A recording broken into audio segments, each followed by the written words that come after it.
চুরি তুই করেছিস? না ইমাম সাহেব, যখন চুরি হয়েছিল তখন তো আমি আমার নানির বাসায় ছিলাম। আপনার বিশ্বাস না হলে বাবাকে জিজ্ঞাসা করুন। চুপ, আমরা তোর আর কোনো কথা শুনতে চাই না। তোর সাজা হলো এখানে যারা যারা আছে তোর গায়ে সবাই পাথর নিক্ষেপ করবে। যে পাথর নিক্ষেপ না করবে তাকে আমি কঠিন সাজা দিব। তাহলে সবাই মারা শুরু করো ওকে। মারো সবাই।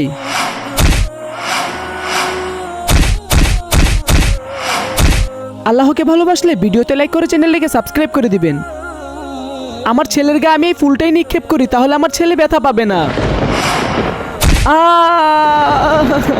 আরে ছেলে আমার, বাবারে তোরে সবাই তো পাথর নিক্ষেপ করেছিল, তখন তো তুই কোনো ব্যথাই পাসনি। আর আমি যখন তোকে এই ফুলটা নিক্ষেপ করেছি তখন তুই ব্যথা কেন পেলি? বাবা, নিক্ষেপ তো তুমিও করেছো তাই না? তুমি একবার চিন্তা করো, তুমি তো আমার বাবা, তুমি তো আমাকে একটু বুঝতে পারতে। তারা তো পাথর নিক্ষেপ করতেছিল, তুমিও তাদের সাথে সামিল হয়ে আমাকে মারলে। তাই সবার পাথর নিক্ষেপ করাটা আমি সহ্য করতে পারলেও তোমার এই ফুল মারাটা আমি একটুও সহ্য করতে পারিনি।